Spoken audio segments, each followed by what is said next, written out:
చరిత్ర పుటల్లోకి వెళ్లే ఈనాటి సమగ్ర విశ్లేషణ ఒక అద్భుతమైన ప్రయాణం కాబోతోంది. ఖచ్చితంగా.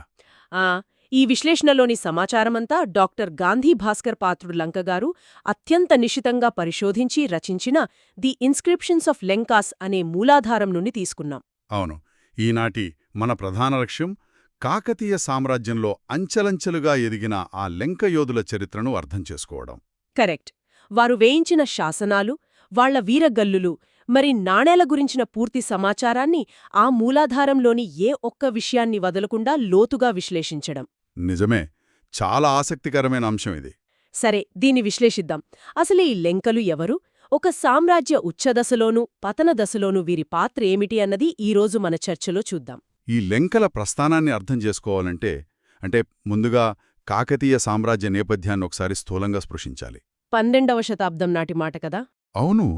12వ శతాబ్దం నుండి 14వ శతాబ్దం వరకు దక్కన్ పీఠభూమిని ఏలిన గొప్ప వంశం కాకతీయులది అన్నది చరిత్రలో అందరికీ సుపరిచితమే.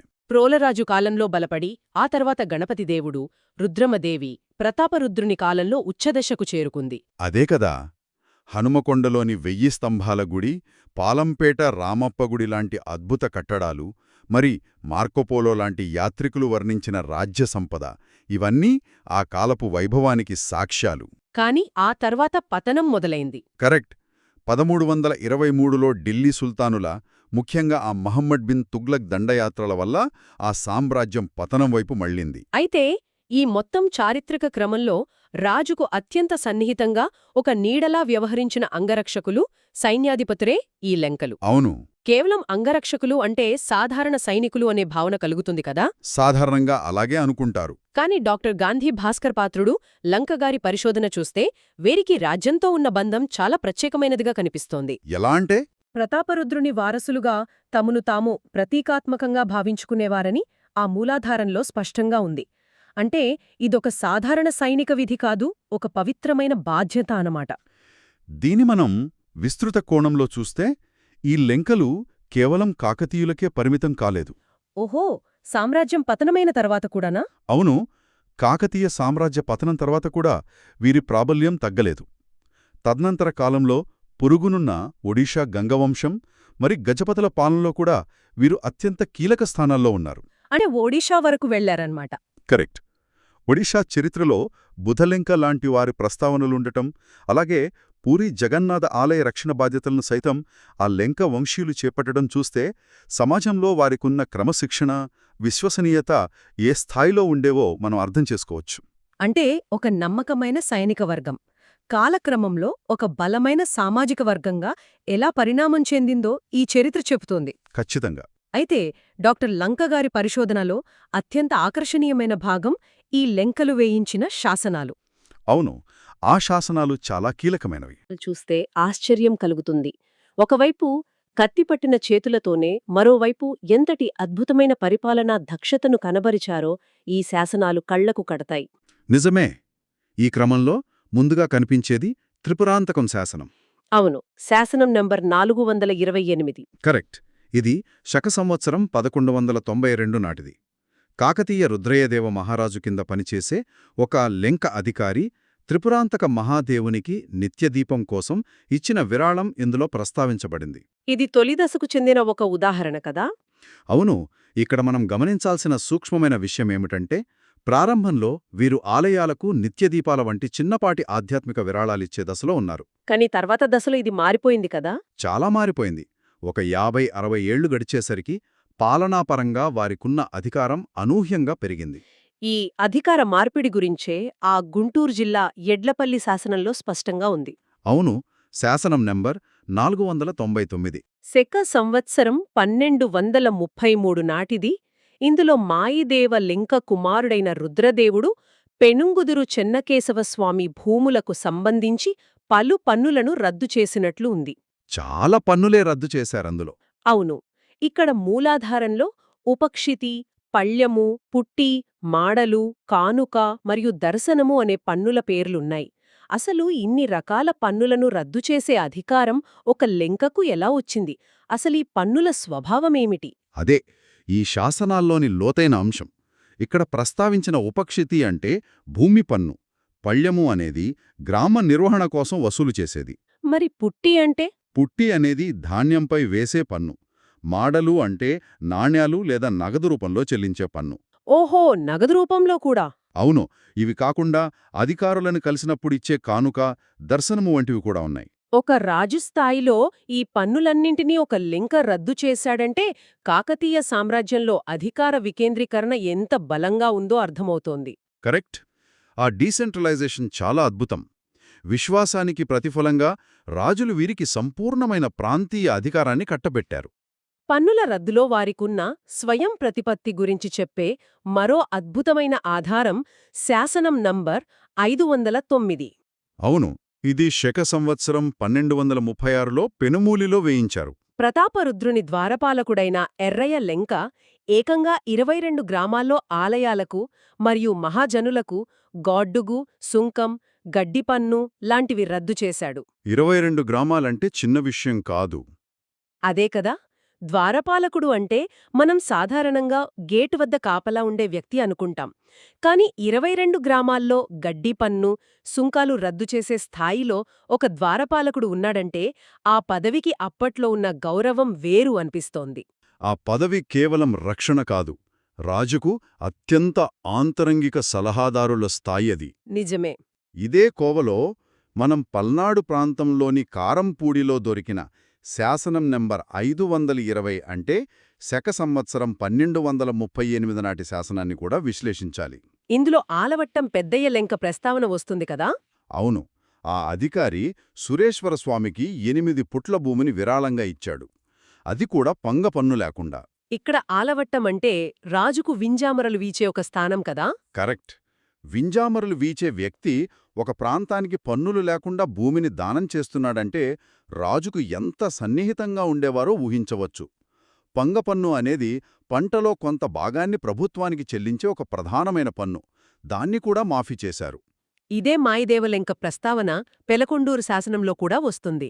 శాసనం నెంబర్ 521, శక సంవత్సరం 1239. అవును, అక్కడ ఆనందేశ్వర స్వామి కోసం 18 గ్రామాల్లో బంటెల ఆయము, తలారి పన్ను రద్దు చేశాడు. బంటెల ఆయము అంటే బహుశా కాపలాదారులకు ఇచ్చే పన్ను అయుంటుంది. దాదాపుగా అదే అయ్యుంటుంది. పెరకలూరు శాసనం నంబర్ 522లో పోచులెంక, పిడుగురాళ్ల శాసనం నంబర్ 525లో ప్రతాపరుద్రుని కాలం నాటి లెంకల ప్రస్తావనలు ఉన్నాయి. ఇవన్నీ కాకతీయ సామ్రాజ్యం ఉచ్ఛదశలో ఉన్నప్పుడు జరిగినవి. కాని సామ్రాజ్య పతనం తర్వాత వీరి పరిస్థితి ఏమిటి? ఆ ప్రశ్నకు సమాధానమే పల్నాడులోని తంగెడ శాసనం, శాసనం నెంబర్ 557. ఇది కాకతీయ పతనం తర్వాత వేయించిందా? అవును, రెడ్డిరాజుల కాలంలో, అంటే శక సంవత్సరం 1295లో వేయించబడింది. అనువేమరెడ్డి పాలనాకాలంలో ఔబళనాథుని దేవులెంక అనే ఆయన వేణుగోపాలస్వామి ఆలయానికి 12 ఆళ్వార్ల విగ్రహాలను ప్రతిష్ఠించి ఒక తిరుముట్టమును నిర్మించారు. తిరుముట్టమంటే ఆలయ ముఖమండపం లాంటిది కదా?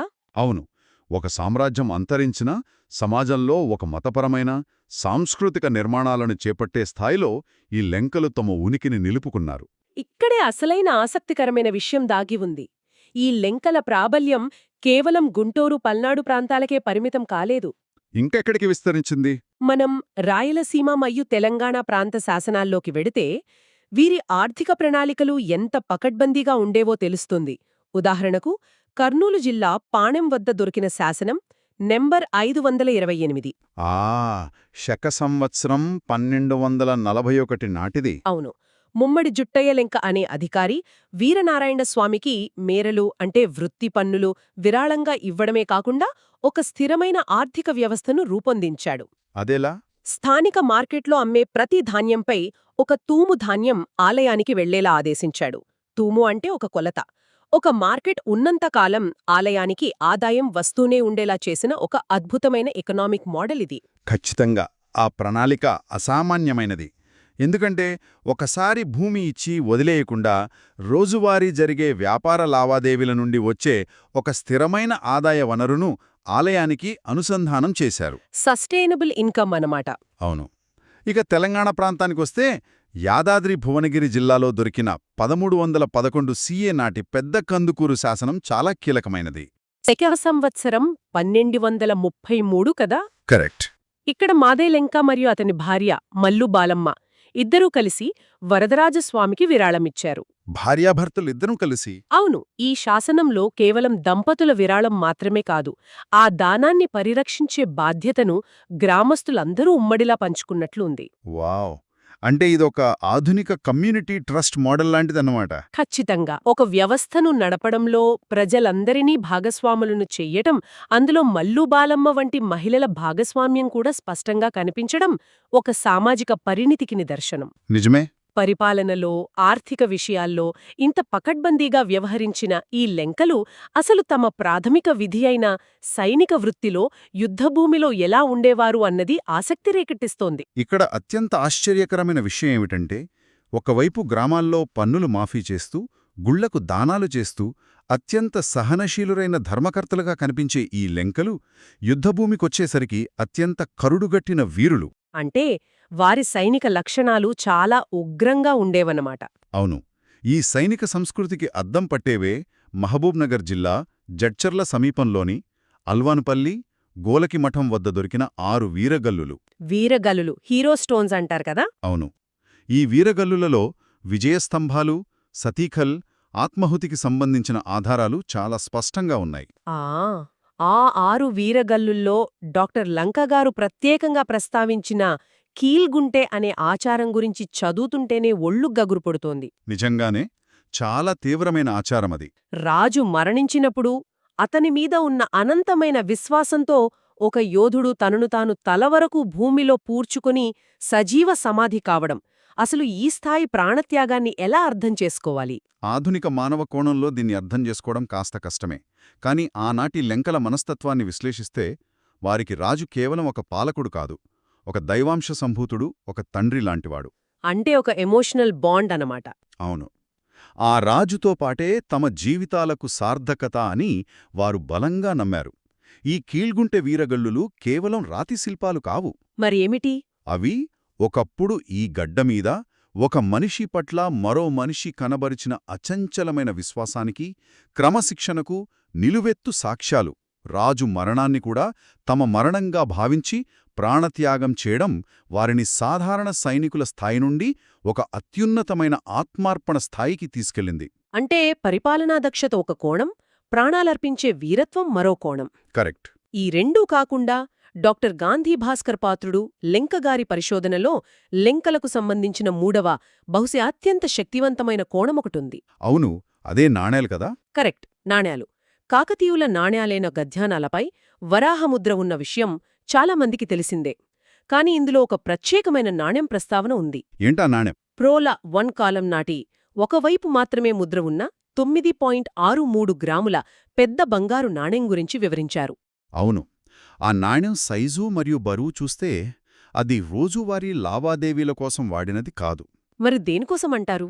బహుశా ఏదైనా విజయానికి గుర్తుగా లేదా ఉత్సవాల కోసమో ముద్రించి ఉండొచ్చు.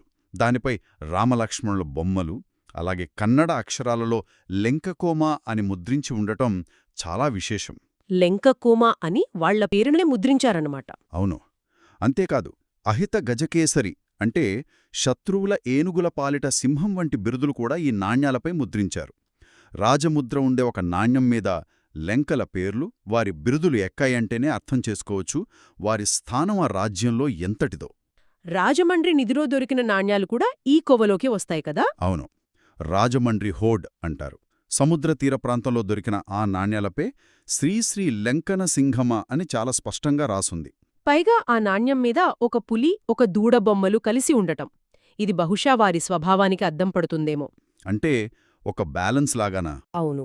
శత్రువుల పాలిట పులిలాగా, ప్రజల పాలిట దూడకు పాలిచ్చే గోవులాగా వారి వ్యవహార శైలి ఉందనడానికి ఇదొక ప్రతీక కావొచ్చు. అయితే ఈ నాణేలు కేవలం ఓరుగల్లులోనో రాజమండ్రిలోనో దొరకలేదు.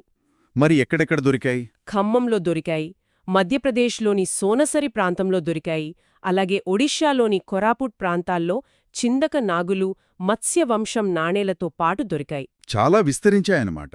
వాటిపై రాజభూషణ, పప్రతిగండ భైరవ అనే బిరుదులు కూడా ఉన్నాయి. అంటే దీనర్థమేమిటి? వీరి భౌగోళిక విస్తరణ ఇంతగా ఎలా జరిగింది? నాణేలు ఎక్కడ పడితే అక్కడ చలావణి కావంటే దాని వెనుక బలమైన వాణిజ్య లేదా సైనిక సంబంధాలు ఉండి తీరాలి. అంటే వ్యాపారపరంగా కూడా వాళ్ళు బలపడ్డారా? దీనర్థమేమిటంటే ఒక రాజవంశానికి సామంతులుగా ఉంటూనే తమకంటూ ఒక స్వతంత్రమైన ఆర్థిక వ్యవస్థను, ఒక సార్వభౌమాధికారాన్ని వీరు నెరపారు. మధ్యప్రదేశ్ నుండి ఒడిషా వరకు వీరి నాణేలు విస్తరించాయంటే వీరి వాణిజ్య సంబంధాలు, సైనిక సేవలు కేవలం దక్కన్ పీఠభూమికే పరిమితం కాలేదు. సముద్రతీర ప్రాంతాలకు కూడా వెళ్లాయి. అవును, సముద్రతీర ప్రాంతాలకు, ఇతర రాజ్యాలకు వీరు తమ ప్రాబల్యాన్ని విస్తరించారు. ఒక సైనికుడు పాలకుడుగా మారి తన పేరిట నాణేలు ముద్రించుకుని ఆ నాణేలను ఇతర రాష్ట్రాల వరకు చలామణి అయ్యేలా చేయడం అసామాన్యమైన ఎదుగుదల. ఓహో, అంటే ఆనాటి లెంకల ప్రయాణాన్ని మనం ఒకసారి క్రోడీకరిస్తే యుద్ధభూమిలో రాజుకోసం సజీవ సమాధి అయ్యేంతటి ప్రాణత్యాగం, అదే సమయంలో ఆలయాలకు, సామాన్య ప్రజానీకానికి పన్నుల భారం తగ్గించి ఆర్థిక వెసులుబాటు కల్పించిన ధర్మకర్తలు. అవును, డాక్టర్ గాంధీ భాస్కర్ పాత్రుడు లంకగారి ఈ అద్భుతమైన పరిశోధన ద్వారా మనకు తెలిసేది ఇదే. చరిత్రలో ఇలాంటి కలయిక చాలా అరుదు కదా? నిజమే. చరిత్రలో ఒక వ్యక్తి లేదా ఒక వర్గం ఒకవైపు అత్యంత క్రూరమైన వీరులుగా, మరోవైపు అత్యంత ఉదార స్వభావులైన పరిపాలనా దక్షులుగా ఇలా ద్విపాత్రాభినయం చేయడం చాలా అరుదుగా కనిపిస్తోంది. ఖచ్చితంగా. వారి శాసనాలు, వారి ఆర్థిక మేధస్సుకు, వారి వీరగల్లులు వారి విశ్వాసానికి, వారి నాణేలు వారి స్వతంత్ర సార్వభౌమాధికారానికి సాక్ష్యాలుగా మిగిలిపోయాయి. ఈ లోతైన ఆధారాలన్నీ విశ్లేషించిన తర్వాత ఇది ఒక ముఖ్యమైన ప్రశ్నను లేవనెత్తుతుంది. ఏంటది? ఒకసారి ఆలోచిస్తే కీల్గుంటె వంటి సజీవ సమాధి ఆచారాల ద్వారా రాజుకోసం తమ ప్రాణలను సైతం అర్పించే ఆ తీవ్రమైన విశ్వాసం ఆనాటి లెంకలకుండేది గదా? అవును, ఎక్స్ట్రీమ్ లాయాల్టీ. సమాజంలో ఒక వ్యక్తి పట్ల లేదా ఒక సంస్థ పట్ల అంతటి నిబద్ధతను వారు ప్రదర్శించారు. నేటి ఆధునిక సమాజంలో, యుద్ధాలు లేని ఈ రోజుల్లో ఆనాటి లెంకల తెగింపు సంస్థల పట్ల, ప్రజాసేవ పట్ల ఒక నైతిక బాధ్యతగా పరిణామం చెందితే ఎలా ఉంటుంది? అదొక అద్భుతమైన ఆలోచన. స్వార్థం లేకుండా సమాజ శ్రేయస్సే తమ ప్రాథమిక విధిగా భావించే ఆనాటి లెంకల అంకిత భావం నేటి నాయకులలో ప్రతిబింబిస్తే ఈ సమాజం ఎంత పటిష్టంగా మారుతుంది? ఈనాటి మన విశ్లేషణను ముగిస్తూ ఈ బలమైన ఆలోచనలను మదిలో ఉంచుకుని మరో ఆసక్తికరమైన చారిత్రక అంశంతో మళ్ళీ కలుద్దాం. అంతవరకు సెలవు.